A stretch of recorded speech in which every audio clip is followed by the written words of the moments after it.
Assalamu alaikum students. In the last lecture we were discussing about dynamic objects कि किस तरीके से हम dynamic object create करते हैं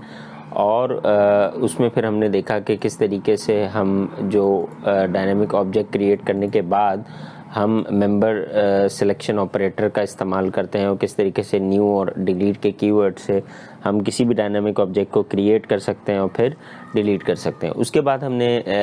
जो डिस्कशन की थी that was about defining member function कि मेंबर फंक्शन किस तरीके से बेसिकली जो किसी भी क्लास की डेफिनेशन के अंदर जो भी डेटा मेंबर्स होते हैं उनके ऊपर ऑपरेट करने के लिए हम कोई भी मेंबर फंक्शन जो है वो क्लास के अंदर डिफाइन कर सकते हैं। अब यहाँ पे फिर हमने जो लास्ट डिस्कशन की थी वो ये हमने देखा था कि हम क्लास का जो भी मेंबर फंक्शन है या मेथड है उसको क्लास की डेफिनेशन के अंदर भी डिफाइन कर सकते हैं और बाहर भी डिफाइन कर सकते हैं। और बाहर डिफाइन करने में हमने एक स्कोप रेजोल्यूशन ऑपरेटर का इस्तेमाल देखा था कि किस तरीके से स्कोप रेजोल्यूशन ऑपरेटर के थ्रू जो है वो हम इन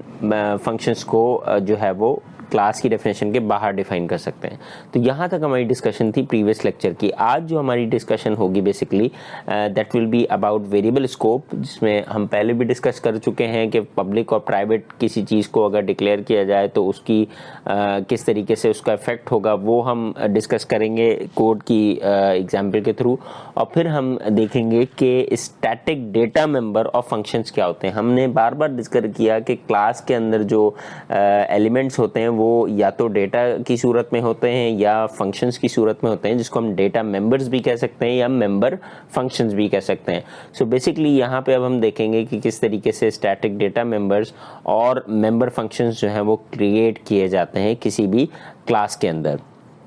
उसके बाद और कोड में भी हम उसकी इम्प्लीमेंटेशन देखेंगे। सो ये हमारी आज के जो लेक्चर है उसका डिस्कशन होगा। नेक्स्ट स्लाइड में अब हम स्टार्ट करेंगे discussion about variable scope. So now we will start discussing about variable scope, जहाँ पे हम पब्लिक और प्राइवेट किसी भी अगर डेटा मेंबर या मेंबर फंक्शन को डिक्लेयर करते हैं। सो विल सी के किस तरीके से ये हमारे पास ऑपरेट करता है। सो बेसिकली जो भी क्लास की डेफिनेशन है, जब हम क्लास को डिफाइन करते हैं तो उसमें हमने बात की कि हमारे पास डेटा मेंबर्स भी होते हैं और फंक्शंस भी होते हैं। जो डेटा मेंबर्स और फंक्शंस को हम या तो पब्लिक या फिर प्राइवेट स्कोप में रखते हैं। अब यहाँ पे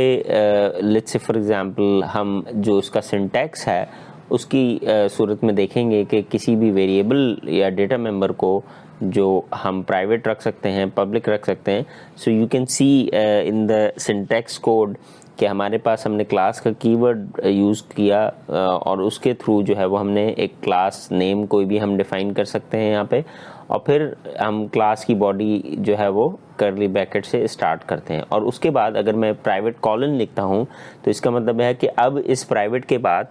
जो भी वेरिएबल या डेटा मेंबर मैं डिक्लेयर करूँगा वो प्राइवेट कंसिडर किया जाएगा। तो लेट्स से जो पहला डेटा मेंबर डिक्लेरेशंस यहाँ पे मैंने लिखा है, यहाँ पे एक या एक से ज़्यादा जितने भी डेटा मेंबर्स हैं वो तमाम के तमाम प्राइवेट होंगे क्योंकि प्राइवेट लिखा हुआ है। और उसके फ़ौरन बाद हमने पब्लिक लिख दिया है। और इसके बाद अब जो पब्लिक लिखने के बाद जितने डेटा मेंबर्स आए हैं, यानी सेकंड टाइम जब हमने डेटा मेंबर डिक्लेरेशंस दी हैं, अब यहाँ पे लेट्स से फॉर एग्जांपल पहले जो प्राइवेट हमने लिखा वहाँ मैं नाम दे देता हूँ इंट ए बी सी। तो लेट्स से वो इंट ए बी सी जो है वो तीनों के तीनों जो है वो प्राइवेट कंसिडर किए जाएंगे। और दूसरे केस में जहाँ मैंने पब्लिक लिख दिया और डेटा मेंबर्स डिक्लेरेशन फिर लिखा तो लेट्स से वहाँ मैं कहता हूँ इंट एक्स वाई जी, तो इंट एक्स वाई जी जो है वो पब्लिक कंसिडर किए जाएंगे। इसी तरीके से कुछ फंक्शंस या मेथड्स जिनको हम कहते हैं उनकी डिक्लेरेशन भी हमने देखा था पिछले लेक्चर में कि हम डिक्लेयर कर सकते हैं फंक्शंस और मेथड्स को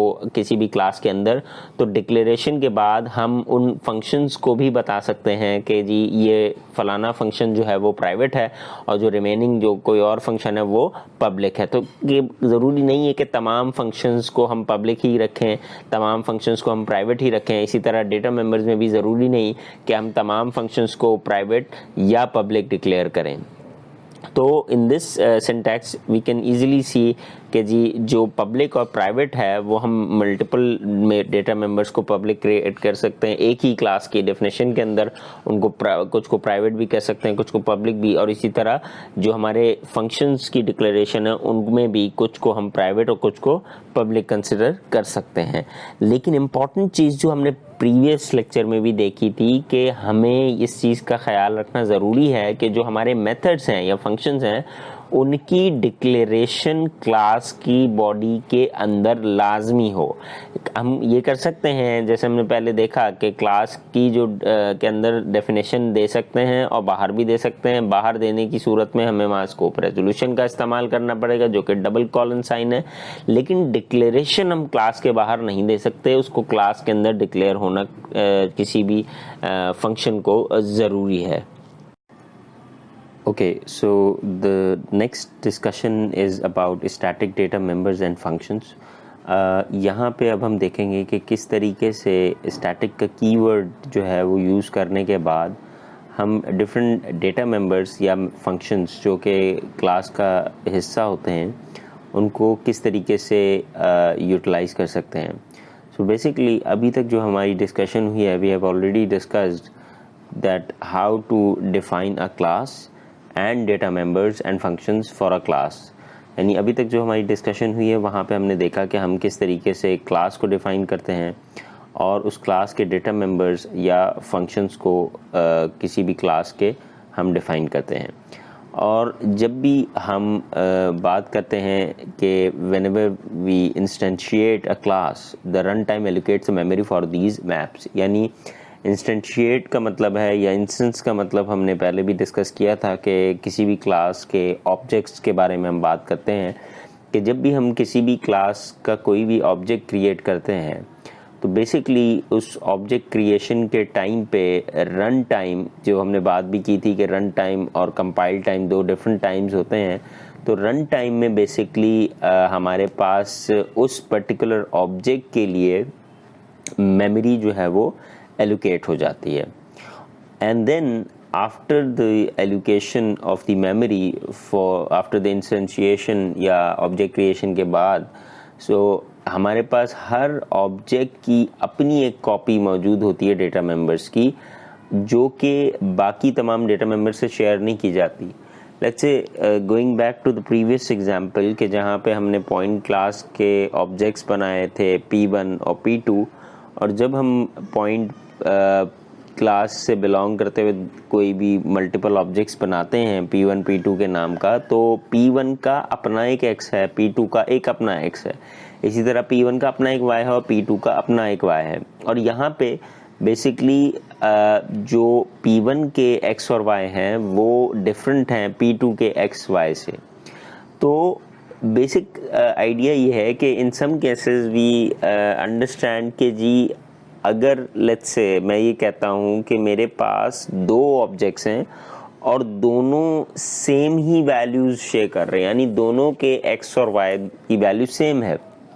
तो इस केस में ऑब्जेक्ट्स मैं दो बना रहा हूँ लेकिन उनकी वैल्यूज़ x y की तो सेम आ रही हैं।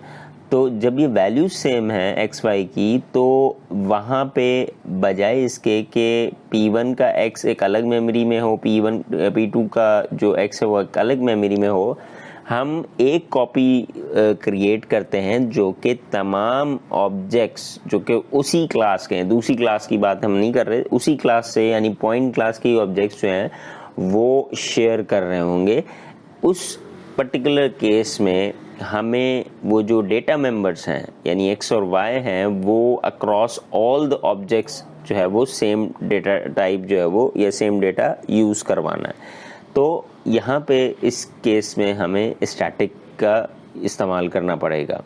और इसी तरीके मेथड्स की भी अगर बात करें कि अगर एक ऑब्जेक्ट है, ऑब्वियसली हमने बात की थी इनिशियली कि हम क्लासेस के ऑब्जेक्ट्स बनाते हैं और उन ऑब्जेक्ट्स के थ्रू जो है वो हम सारी जो भी ऑब्जेक्ट ओरिएंटेड के जो भी हम बात करते हैं कॉन्सेप्ट्स की वो उसी ऑब्जेक्ट के अराउंड रिवॉल्व करते हैं। तो ऑब्जेक्ट्स ऑब्वियसली यूज़ करते हैं उन मेथड्स या फंक्शंस को जो कि किसी भी क्लास का हिस्सा हैं।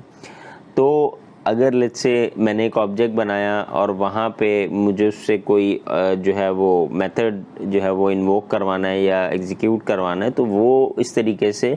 हम स्टैटिक के कीवर्ड के ही थ्रू अपने फंक्शंस को भी जो है वो या मेथड्स को भी स्टैटिक बना सकते हैं। Okay, so moving on further with the discussion of static, कि हम देखते हैं कि जब हमने static की बात की इससे पिछली स्लाइड में, तो हमने कहा कि बेसिकली तमाम ऑब्जेक्ट्स जो हैं वो एक सिंगल कॉपी यूज़ करते हैं। हमारे पास जब भी हम किसी वेरिएबल को या डेटा को स्टैटिक बनाते हैं, तो लेट्स से फॉर एग्जांपल अब हम यहाँ पे डिस्कशन अगर सिंटैक्स के पॉइंट ऑफ व्यू से करें कि किस तरीके से स्टैटिक मेंबर्स को डिफ़ाइन किया जाता है किसी भी क्लास के अंदर, तो as you can see in this particular syntax कि हमने क्लास एक क्रिएट की जिसका नाम मैंने रखा क्लास ए पॉइंट, और वहाँ पे मैंने प्राइवेट एक स्टैटिक वेरिएबल, जो कि स्टैटिक वेरिएबल की जगह हम कोई भी नाम यहाँ पे दे सकते हैं, ये एक नॉर्मल सिंटैक्स है, यहाँ ए कह लें, बी कह लें। लेकिन अगर मैंने किसी भी वेरिएबल को स्टैटिक डिक्लेयर कर दिया है कीवर्ड के थ्रू, अब उसकी कोई डेटा टाइप होगी, तो इस पर्टिकुलर केस में बेसिकली हम इस स्टैटिक वेरिएबल को जो है वो यहाँ पे इनिशियलाइज़ करते हैं जो कि प्राइवेट है, और उसको फिर मज़ीद हमने जो पब्लिक लिख के नीचे डॉट लगाए, इसका मतलब है कि we may have multiple methods, जहाँ हम उसका बेसिकली डिस्कशन नहीं कर रहे, बल्कि हम ये बताना चाह रहे हैं कि किस तरीके से क्लास के अंदर कोई वेरिएबल जो है वो स्टैटिक डिक्लेयर किया जा सकता है, जस्ट लाइक नॉर्मल वेरिएबल्स। अब यहाँ पे पॉइंट ये आता है कि अब क्या स्टैटिक इंट और स्टैटिक वेरिएबल, यानी स्टैटिक इंट ए लिखता हूँ अगर मैं, तो इसका मतलब ए जो है वो एक स्टैटिक वेरिएबल है उस क्लास का जिसकी टाइप है इंटीजर। इसी तरीके से अब मैं अगर लेट्स से फॉर एग्जांपल मैं कहता हूँ कि मुझे एक वेरिएबल तो स्टैटिक रखना है ए, लेकिन बाकी बी सी डी वो नॉन स्टैटिक हैं, वो नॉर्मल वेरिएबल्स हैं, तो वहाँ मैं ऑब्वियसली नीचे लिखूँगा इंट ए बी, लेकिन उसके साथ स्टैटिक का कीवर्ड यूज़ नहीं किया जाएगा। उसके बाद क्लास में जब हम ये चीज़ डिक्लेयर करवा देते हैं, तो क्लास के बाहर बेसिकली हम लिखते हैं इन क्लास ए पॉइंट और फिर डबल कॉलम और फिर स्टैटिक वेरिएबल, यानी स्टैटिक वेरिएबल का नाम। इसका मतलब है कि इंट उसकी डेटा टाइप लिखी जाएगी, क्लास ए पॉइंट यानी वो किस क्लास से बिलोंग करता है वो लिखी जाएगी क्लास का नाम, स्कोप रेजोल्यूशन यूज़ होगी, जैसे हमने पिछली दफ़ा बात भी की थी जब हम फंक्शन को डिक्लेयर कर रहे थे कि फंक्शन की डिक्लेरेशन तो क्लास के अंदर होगी, लेकिन डेफिनेशन अगर बाहर लेके जा रहे हैं, तो जब भी कोई क्लास की डेफिनेशन बाहर जाती है तो उसके लिए हमने स्कोप रेजोल्यूशन का इस्तेमाल करना है, ये बात आपने हमेशा याद रखनी है। तो यहाँ पे भी हम स्टैटिक वेरिएबल को जो है वो क्लास के बाहर लेकर गए हैं, तो जिसकी वजह से हमने यहाँ पे स्कोप रेजोल्यूशन साइन का इस्तेमाल किया है। तो बेसिकली हम ये बात करते हैं कि जब हम नॉर्मल किसी वेरिएबल की बात करते हैं ना, कि हम ये कहते हैं कि इंट ए और मैं ए की वैल्यू नहीं देता, तो ए की कोई ना कोई वैल्यू मुझे देना पड़ता है, क्योंकि रन टाइम पे फिर वो वैल्यू चाहे वो ज़ीरो हो या कोई और वैल्यू हो, अगर मैं नहीं दूंगा तो कंपाइलर एरर देगा कि ए की कोई वैल्यू नहीं दी हुई। स्टैटिक डेटा मेंबर्स का फ़ायदा ये होता है कि स्टैटिक मेंबर फंक्शन में अगर मैं डिफ़ाइन नहीं करता कि उस जो हमारा वेरिएबल है उसकी वैल्यू क्या होगी, तो बाय डिफ़ॉल्ट जो कंपाइलर है वो रन टाइम के अंदर उस पर्टिकुलर स्टैटिक डेटा वेरिएबल की वैल्यू ज़ीरो कंसिडर कर लेता है। This is very important to remember कि अगर मैं कोई भी वेरिएबल किसी क्लास के अंदर स्टैटिक डिक्लेयर करता हूँ, तो वो जो स्टैटिक वेरिएबल है, अगर तो मैंने कह दिया कि the static int is equals to 1, तो वहाँ पे तो उस इंटीजर ए जो कि स्टैटिक है उसकी वैल्यू 1 असाइन हो जाएगी। लेकिन अगर मैं लिखता हूँ स्टैटिक इंट ए,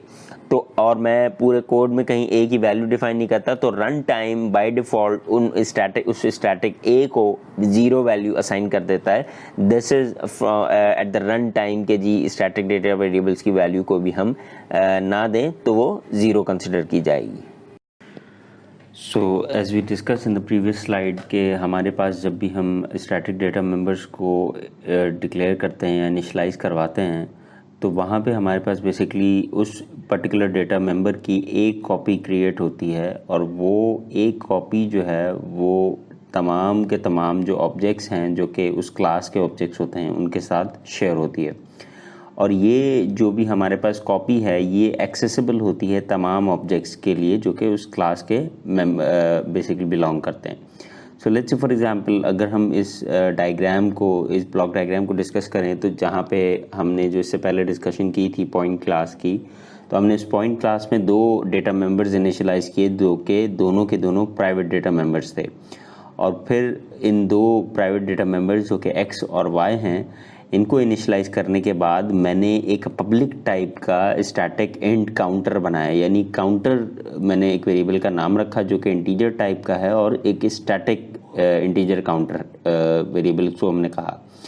उसके बाद ये जो पूरा का पूरा हमें रेक्टेंगुलर ब्लॉक नज़र आ रहा है, ये उस क्लास की हम डेफिनेशन कंसिडर करें। और उसके बाद जो नीचे जो ब्लॉक है उसके बाद रेक्टेंगल में, वहाँ जैसे कि हमने इससे पहले भी डिस्कशन की थी प्रीवियस स्लाइड में, कि हमारे पास ज़रूरी है कि हम उस पर्टिकुलर स्टैटिक वेरिएबल को क्लास के बाहर जो है वो एक दफ़ा डिक्लेयर करेंगे। तो इसलिए उसका तरीक़ेकार हमने पहले देखा था कि जो भी डेटा टाइप है उस पर्टिकुलर स्टैटिक वेरिएबल की, वो डेटा टाइप लिखी जाएगी। तो यहाँ पे वो डेटा टाइप इंटीजर है, और फिर उस क्लास का नाम जिससे वो स्टैटिक वेरिएबल कनेक्ट होता है, यानी उस पर्टिकुलर क्लास का वो डेटा मेंबर है। तो काउंटर जो वेरिएबल है स्टैटिक इंटीजर टाइप का, वो क्लास पॉइंट से बिलोंग करता है, इसलिए हमने यहाँ पे पॉइंट लिखा। और फिर जब भी हम कहते हैं कि हम क्लास के बाहर लेकर जा रहे हैं किसी वेरिएबल को या किसी फंक्शन को क्लास के बाहर डिफाइन करना है, तो वहाँ हम स्कोप रेजोल्यूशन का इस्तेमाल करते हैं, क्योंकि जो भी एक्शन परफॉर्म होगा जो कि वेरिएबल्स का इस्तेमाल है या फंक्शंस की डेफिनेशन का यूजेज है, जब भी वो क्लास के बाहर जाएगा तो स्कोप रेजोल्यूशन का साइन लगाया जाएगा और काउंटर जो नेम ऑफ वेरिएबल है वो लिखा जाएगा और आखिर में सेमीकोलन। तो इस पर्टिकुलर केस में कि अगर मैं काउंटर जो एक वेरिएबल हमें नज़र आ रहा है ऊपर फ्लो डायग्राम में, और मैं दो ऑब्जेक्ट्स क्रिएट करता हूँ जो कि फ्लो में हमें नज़र आता है कि एक पॉइंट P1 है और दूसरा पॉइंट P2 है। ये दो ऑब्जेक्ट्स हैं जो कि पॉइंट क्लास के दो डिफरेंट ऑब्जेक्ट्स हैं। तो पॉइंट P1 को लेकर हमारे पास तीन डिफरेंट वैल्यूज जनरेट होंगी, एक x एक y, यानी P1 का एक x अलग होगा, P1 का एक y अलग होगा। इसी तरीके से P2 का x P1 के x से डिफरेंट होगा और P2 का y P1 के y से डिफरेंट होगा। लेकिन दोनों ऑब्जेक्ट्स P1 और P2 के लिए हमारे पास काउंटर वेरिएबल जो है, क्योंकि ये हमने डिस्कस किया था कि ये स्टैटिक काउंटर वेरिएबल है, तो इसकी वजह से, स्टैटिक होने की वजह से इसकी सिर्फ एक कॉपी क्रिएट होगी, और वो एक कॉपी जो है वो बेसिकली यानी एक मेमोरी लोकेशन होगी और वहाँ पे एक ही काउंटर की वैल्यू होगी जो कि दोनों ऑब्जेक्ट्स को यूज़ में आ सकती है वो, और दोनों ऑब्जेक्ट्स उस एक मेमोरी एड्रेस से उसकी अपनी अपनी कॉपी जो है वो सेम कॉपी शेयर कर लेंगे। तो इस तरह हमने देखा कि x और y नॉर्मल वेरिएबल्स थे, तो P1 का एक अलग x था, P2 का अलग x था, और इसी तरह y के साथ भी कि P1 का एक अलग y है, P2 का अलग y है। लेकिन जब हमने काउंटर वेरिएबल की बात की तो काउंटर क्योंकि स्टैटिक डेटा टाइप थी, स्टैटिक बेस था, तो इस पर्टिकुलर केस में हमने देखा कि किस तरीके से एक ही कॉपी जो है वो तमाम ऑब्जेक्ट्स जो कि P1 P2 हैं, यहाँ दो से ज़्यादा भी हो सकते हैं, जितने भी ऑब्जेक्ट्स हैं उनके लिए हमारे पास same copy of that counter variable was shared among all the objects. Okay, so now here we have an example from the code जो हम इसके बाद जो है वो इसको एग्जीक्यूट करके भी देखेंगे इस प्रोग्राम को कि किस तरीके से हमें इसका आउटपुट जनरेट होता हुआ नज़र आएगा। तो इस पर्टिकुलर एग्जांपल में again we have the same class with the name point, और फिर हमने यहाँ पे दो वेरिएबल्स x और y, जैसे हमने पिछली स्लाइड में भी बात की, x और y को हमने प्राइवेट यहाँ पे डिक्लेयर किया, और जो तीसरा वेरिएबल है काउंटर उसको हमने इंटीजर टाइप का रखा, लेकिन ये स्टैटिक यहाँ पे हमने रखा है। अच्छा, उसके बाद आपको यहाँ पे कोड के अंदर एक नई चीज़ नज़र आ रही है क्लास के अंदर, जो कि हमने पॉइंट और राउंड ब्रैकेट्स और उसके अंदर counter plus plus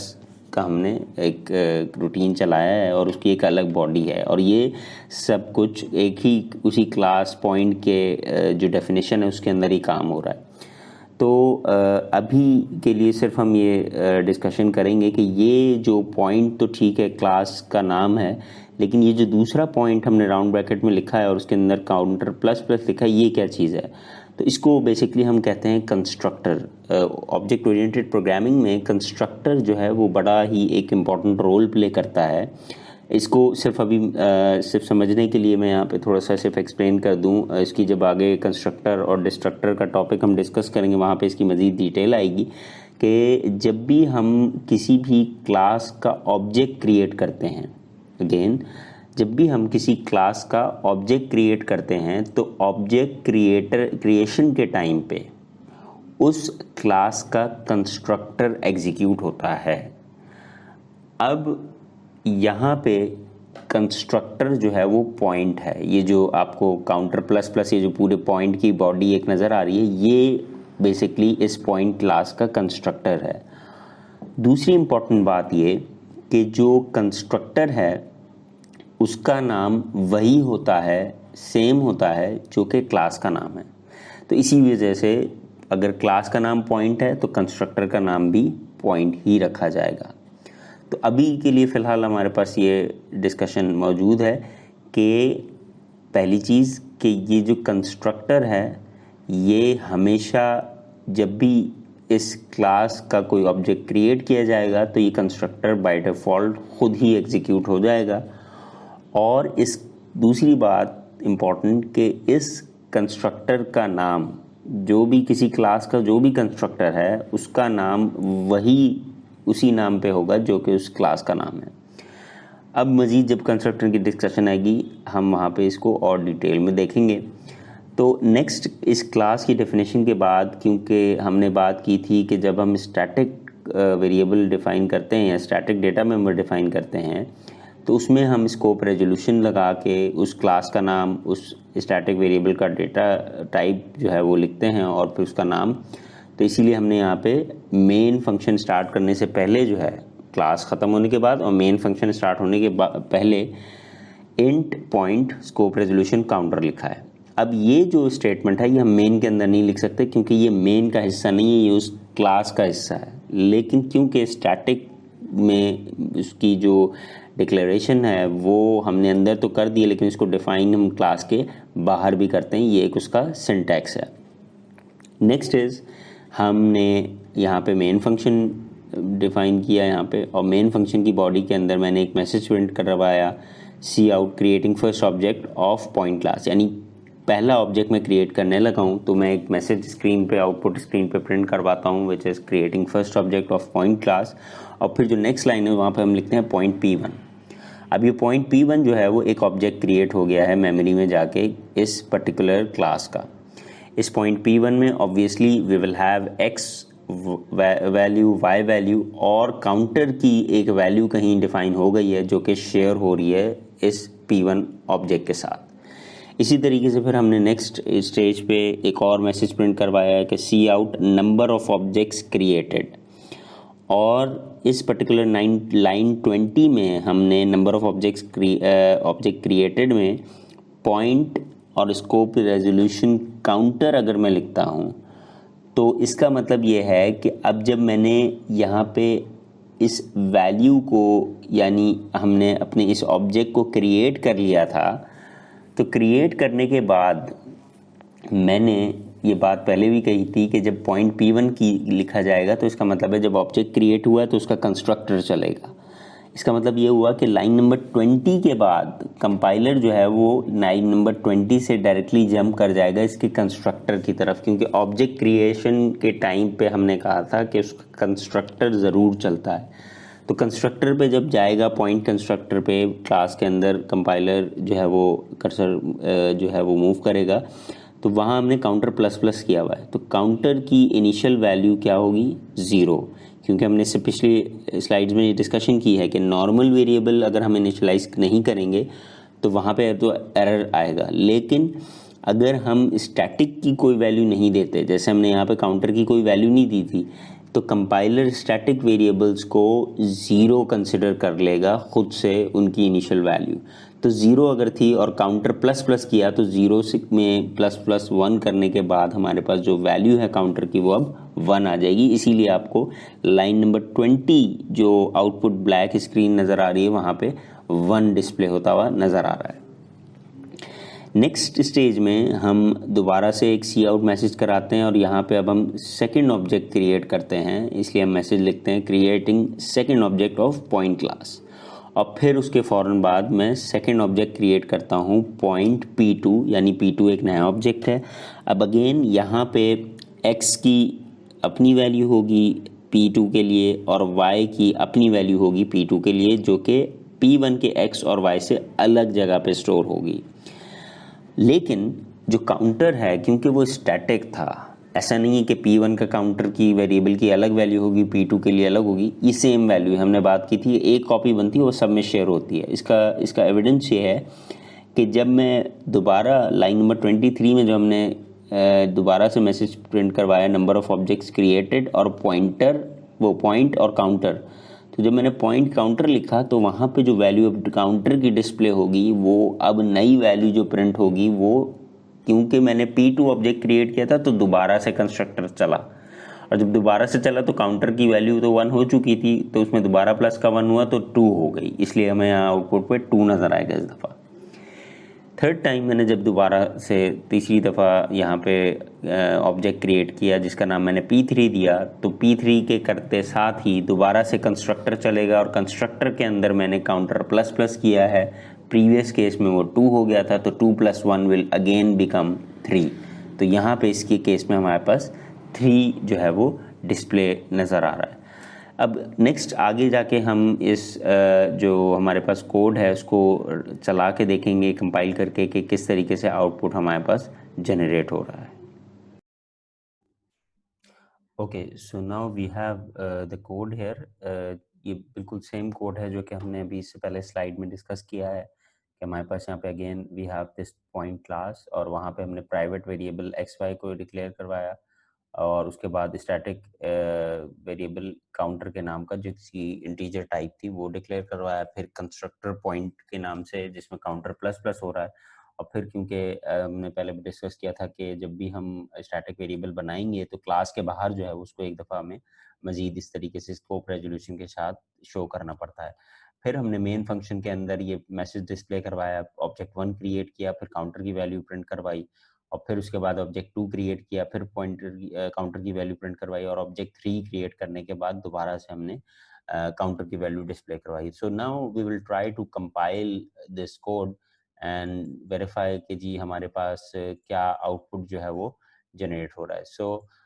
let's say for example we have this output as you can see in the figure के हमारे पास पहला ऑब्जेक्ट क्रिएट हुआ और उसके बाद उसके नंबर ऑफ ऑब्जेक्ट्स जो हैं वो हमारे पास क्रिएट होने के बाद असल में यहाँ जो मैसेज है वो हमने यही लिखवाया है कि नंबर ऑफ ऑब्जेक्ट्स क्रिएटेड,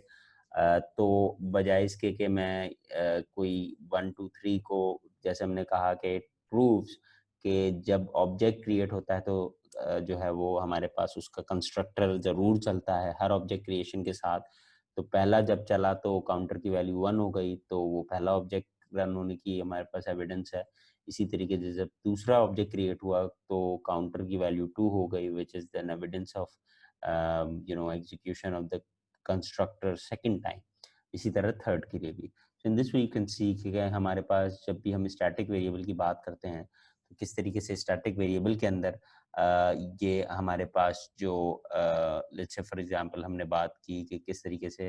ये जो है कंस्ट्रक्टर एग्जीक्यूट होते हैं और हर एक क्रिएशन ऑफ ऑब्जेक्ट पे हमारे पास काउंटर की वैल्यू अपडेट हुई है। फर्दरमोर स्टैटिक किस तरीके से अपनी वैल्यू स्टैटिक वेरिएबल रिटेन रखता है, यानी वो वैल्यू तमाम ऑब्जेक्ट्स, क्योंकि P1 P2 P3 तीनों डिफरेंट ऑब्जेक्ट्स थे और इन तीनों ऑब्जेक्ट्स के दरमियान सेम काउंटर की वैल्यू जो है वो शेयर हो रही थी, वेयर एज एक्स और वाई P1 P2 P3 के लिए अपने अपने वैल्यूज रखेंगे। So after discussing about static data members, हमने इनिशियली लेक्चर में बात की कि एक तो डेटा मेंबर्स भी हमारे पास किसी क्लास के अंदर स्टैटिक हो सकते हैं और उसी तरीके से स्टैटिक मेंबर फंक्शंस भी हो सकते हैं। अब जो स्टैटिक मेंबर फंक्शंस हैं वो भी सेम कॉन्सेप्ट पे काम करते हैं, just like we have static data members, और उस पर्टिकुलर केस में हमारे पास जो static member functions will have class scope and can use only static members in their implementation। यानी static data member functions यानी static functions के अंदर जो variables का इस्तेमाल होगा वो सिर्फ और सिर्फ हम static data जो है, जिस तरह हमने इससे पहले भी बात की थी, हम स्टैटिक फंक्शंस के अंदर स्टैटिक डेटा मेंबर्स का ही इस्तेमाल कर सकते हैं। और इसी तरीके से किस तरीके से जैसे हमने स्टैटिक डेटा मेंबर्स इनिशियलाइज किए थे, अब अगर हम फंक्शंस को स्टैटिक बनाते हैं तो वहाँ पे उसका अगर सिंटैक्स हम देखें तो let's say for example we have some class जिसका नाम हमने रखा क्लास ए, और वहाँ पे हमने कुछ वेरिएबल्स इनिशियलाइज किए जो कि प्राइवेट थे। We don't have to discuss those variables here, इसीलिए हमने यहाँ पे डॉट डॉट डॉट लगा दिया। हमारा जो मेजर कंसर्न है, ये डिस्कशन पॉइंट है, that is about static member functions. तो जब हमने फिर पब्लिक लिखा और पब्लिक के बाद हमने एक बेसिकली फंक्शन बनाया जिसका नाम लेट्स से मैंने स्टैटिक मेंबर फंक्शन रख दिया, और उसमें बेसिकली उसकी कोई रिटर्न टाइप नहीं थी, that's why we put void there, और फिर हमने इसके आगे कीवर्ड लगा दिया स्टैटिक। तो जिस तरीके से हमने इससे पहले बात की कि नॉर्मल वेरिएबल्स और स्टैटिक वेरिएबल्स में डिफरेंस जो है वो कीवर्ड स्टैटिक का है, जो कि बताता है कि ये स्टैटिक डेटा मेंबर या वेरिएबल है। इसी तरीके से फंक्शंस या मेथड्स के भी केस में हमारे पास जब हम फंक्शन या मेथड से पहले स्टैटिक कीवर्ड का इस्तेमाल करते हैं तो वहाँ पे हमें पता चल जाता है कि ये जो फंक्शन है या ये जो मेथड है क्लास का, ये स्टैटिक है। अब जिस तरीके से एक नॉर्मल मेथड की हमने बात की कि एक नॉर्मल मेथड अगर क्लास का होता है तो उसको हम क्लास के अंदर डिफाइन करते हैं, तो यहाँ पे भी हमने उस स्टैटिक मेंबर फंक्शन को क्लास के अंदर ही उसकी इम्प्लीमेंटेशन या डेफिनेशन दिया, और फिर हमने इस तरीके से क्लास को कर्ली ब्रैकेट्स लगाने के बाद उसको एंड कर दिया है। आगे अब जो हमारी डिस्कशन है उसमें हम कोड की मदद से, जो हमने इससे पहले कोड क्रिएट किया था जहाँ पे हमने स्टैटिक डेटा मेंबर बनाया था, तो वहाँ पे अब हम यही एक उसके साथ साथ एक स्टैटिक मेंबर फंक्शन भी बना के देखेंगे कि इस तरीके से स्टैटिक मेंबर फंक्शंस को कोड के अंदर वो इनकॉर्पोरेट किया जाता है। So in this slide we can see the example of implementation of static member function. ये जो प्रोग्राम है ये बेसिकली सेम प्रोग्राम है जो हमने इससे एक स्लाइड पहले डिस्कशन की थी जब स्टैटिक डेटा मेंबर की, वहाँ पे जो एग्जांपल थी ये बिल्कुल सेम एग्जांपल है। सिर्फ हमने यहाँ पे जो हमारे पास स्टैटिक मेंबर फंक्शन है उसको अपने कोड के अंदर इनकॉर्पोरेट करवाया है या इंक्लूड किया है। So again you can see कि हमने सबसे पहले एक क्लास बनाई जिसका नाम हमने पॉइंट रखा, और उस पॉइंट क्लास के अंदर बेसिकली हमने जो वेरिएबल है पहले तो हमने x और y को यहाँ पे डिक्लेयर करवाया, और हमने ये कहा कि ये जो x और y है ये प्राइवेट है। इसी तरीके से जब हमने जो अपना काउंटर वेरिएबल था जो कि हमने कहा इंटीजर टाइप का है लेकिन ये स्टैटिक वेरिएबल है, तो उसको हमने पब्लिक कंसिडर किया। फिर हमने दूसरी चीज़ बात की थी कि कंस्ट्रक्टर क्या होता है। कंस्ट्रक्टर की दो चीज़ें हमने डिस्कस की इससे पहले कि एक कंस्ट्रक्टर जो है वो उस वक्त चलता है जब उस क्लास से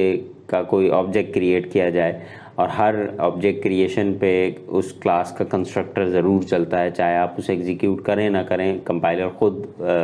जब जो हमारे पास ऑब्जेक्ट की क्रिएशन है उस टाइम पे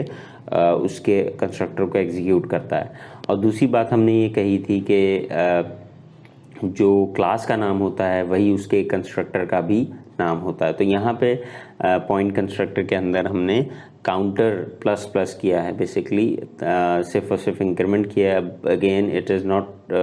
ऑलवेज कि जी हम सिर्फ काउंटर प्लस प्लस ही कर सकते हैं। यहाँ बिल्कुल एक नॉर्मल फंक्शन की तरह भी कंस्ट्रक्टर बिहेव करता है कि कोई और अगर ऑपरेशन हमने करवाना है तो वहाँ पे हम करवा सकते हैं। बस फ़र्क ये होगा कि जब भी हम कोई ऑब्जेक्ट क्रिएट करेंगे तो वो पूरा का पूरा कंस्ट्रक्टर के अंदर कुछ भी जो भी कोड लिखा हुआ है वो सारा का सारा हर बार हर ऑब्जेक्ट क्रिएशन के टाइम पे चला करेगा। उसके बाद जो नई चीज़ है इस पर्टिकुलर एग्जांपल में वो हमने एक शो काउंटर के नाम का जो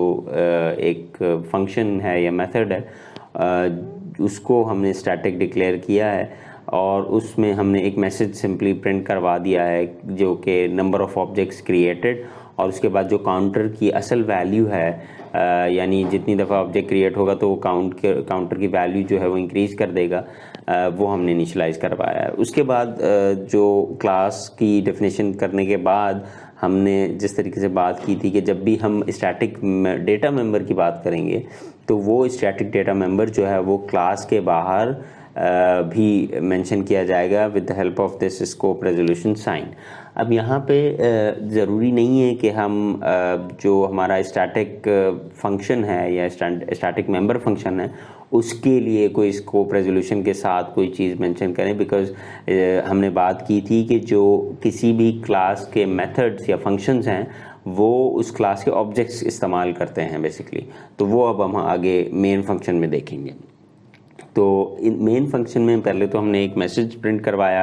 about creating the first object of point class, और फिर उसके बाद हमने पॉइंट P1 लिखा। तो इसका मतलब है जब P1 ऑब्जेक्ट मेमोरी में क्रिएट हुआ है तो उसके अंदर 3 वैल्यूज़ हैं, एक x, एक y और एक काउंटर है जो कि स्टैटिक वेरिएबल है या स्टैटिक डेटा मेंबर है, जिसकी जो एक कॉपी बनाई गई है जो कि तमाम ऑब्जेक्ट्स जो हैं वो शेयर करेंगे सेम काउंटर वेरिएबल की वैल्यू को। और फिर इसका मतलब ये हुआ कि काउंटर की जो इनिशियल वैल्यू थी वो 0 थी, क्योंकि हमने बात की थी कि जब भी हम स्टैटिक वेरिएबल डिफाइन करते हैं या डिक्लेयर करते हैं तो बाय डिफ़ॉल्ट जो उसकी जो वैल्यू है वो 0 कंसिडर की जाती है। तो इस केस में भी यहाँ पे काउंटर की जो डिफ़ॉल्ट वैल्यू थी वो 0 थी और ऑब्जेक्ट क्रिएशन हो रही है P1 की। तो इसका मतलब है कि जब ऑब्जेक्ट क्रिएशन होगी तो हमारे पास कंस्ट्रक्टर एग्जीक्यूट होगा बाय डिफ़ॉल्ट, और जब कंस्ट्रक्टर एग्जीक्यूट होगा तो वो काउंटर प्लस प्लस उसके अंदर हमने लिखा हुआ है। इसका मतलब ये हुआ कि काउंटर की वैल्यू में 1 का इंक्रीमेंट हो गया, यानी अब काउंटर की वैल्यू 1 हो गई है। तो that's why you can see in the output screen के हमारे पास जो नंबर ऑफ ऑब्जेक्ट्स क्रिएटेड तो 1 प्रिंट हो रहा है। अच्छा जी, उसके बाद जो हमारे पास दूसरा जो बेसिकली वो है, ये जो मैसेज है नंबर ऑफ ऑब्जेक्ट्स क्रिएटेड 1, ये पिछले कोड में अगर आपको याद हो तो हमने बेसिकली इस मेन फंक्शन के अंदर ये मैसेज प्रिंट करवाया था, लेकिन अभी हमने ये यूज़ करवाया है बेसिकली शो काउंटर के मेथड के अंदर। And now you can see कि शो काउंटर के मेथड के अंदर हमने ये बात इससे पहले स्लाइड में डिस्कस की थी कि जो स्टैटिक मेंबर फंक्शंस हैं वो सिर्फ और सिर्फ स्टैटिक डेटा को यूज़ कर सकते हैं। तो अगर आप देखें कि शो काउंटर का जो मेथड है वो बेसिकली एक स्टैटिक टाइप या स्टैटिक फंक्शन है जिसके अंदर हमने जो काउंटर वेरिएबल का इस्तेमाल किया है वो काउंटर वेरिएबल इटसेल्फ जो है वो एक स्टैटिक डेटा मेंबर है। तो हैंस इट प्रूव्स कि जी स्टैटिक मेंबर फंक्शन के अंदर, यानी एक फंक्शन जो कि स्टैटिक है उसके अंदर हमने जो डेटा यूज़ करना है वो भी स्टैटिक ही यूज़ किया जाएगा। उसके बाद हमने अगेन जो पॉइंट और पे कॉलन शो काउंटर किया, यानी इसका मतलब है अब हम ये शो काउंटर का जो मेथड है उसको एग्जीक्यूट कर रहे हैं, इसलिए हमें वहाँ पे वो वैल्यू नज़र आ रही है जो कि नंबर ऑफ ऑब्जेक्ट्स क्रिएटेड 1 है। इसी तरह नेक्स्ट टाइम जब हमने P2 का जो हमारे पास ऑब्जेक्ट है वो क्रिएट हुआ तो काउंटर की वैल्यू इंक्रीमेंट हुई, और काउंटर की वैल्यू इंक्रीमेंट होने के बाद again we will be executing point colon show counter का method. So you can see कि हर बेसिकली ऑब्जेक्ट क्रिएशन के टाइम पे हमारे पास काउंटर की वैल्यू तो ज़रूर इंक्रीमेंट हो रही है, यानी तीसरी दफ़ा जब ऑब्जेक्ट क्रिएट हुआ तो उसकी वैल्यू 3 हो गई, लेकिन हर ऑब्जेक्ट क्रिएशन के बाद आपको नज़र आ रहा है कि हमने जो शो काउंटर का मेथड है वो विद पॉइंट स्कोप रेजोल्यूशन के साथ हमने उसको बार बार कॉल करवाया है ताकि हमारे पास वो जो मैसेज है कि नंबर ऑफ ऑब्जेक्ट्स क्रिएटेड और काउंटर की जो करंट वैल्यू वो प्रिंट हो, ये मैसेज ताकि हमें बार बार जो है वो स्क्रीन पे डिस्प्ले हो। बेसिकली जो पुराना कोड था जिसमें हमने डेटा मेंबर की स्टैटिक डेटा मेंबर के लिए हमने डिस्कस किया था और ये वाला, इसमें एज सच आउटपुट पे कोई फ़र्क नहीं आया, बल्कि यहाँ पे जो मैसेज था नंबर ऑफ ऑब्जेक्ट्स वाला वो हमने एक बेसिकली स्टैटिक मेंबर फंक्शन के अंदर डाल दिया, तो इसलिए आउटपुट पे कोई फ़र्क नहीं आया। लेकिन यू कैन सी के जिस तरह हम स्टैटिक डेटा मेंबर बनाते हैं इसी तरीके से हम फंक्शंस को भी स्टैटिक डिक्लेयर कर सकते हैं। अब इसके बाद नेक्स्ट स्लाइड, नेक्स्ट जो हमारा डिस्कशन है, हम इसी कोड को एग्जीक्यूट करके इसके आउटपुट को दोबारा से देखेंगे कि इस तरीके से आउटपुट हमारे पास स्क्रीन पे शो होगा। Okay, so as we were discussing the code, हम अब यहाँ पे उसी सेम कोड को जहाँ पे हमने जो बेसिकली यहाँ पे डिफरेंस है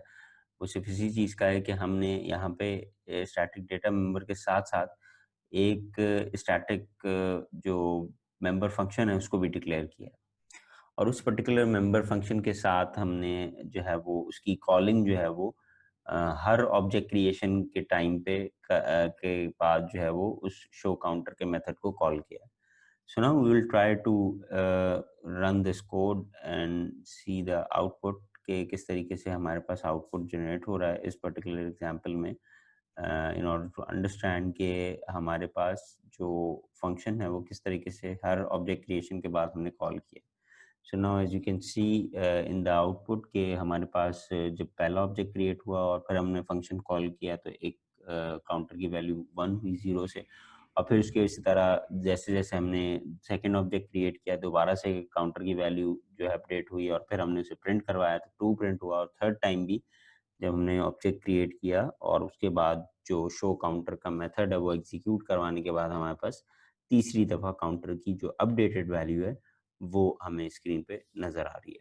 so with that discussion we end up with this lecture के जहाँ पे हमने स्टैटिक डेटा मेंबर्स और स्टैटिक मेंबर फंक्शंस के बारे में डिस्कशन की। Hope to see you in the next lecture. Till then अल्लाह हाफ़िज़।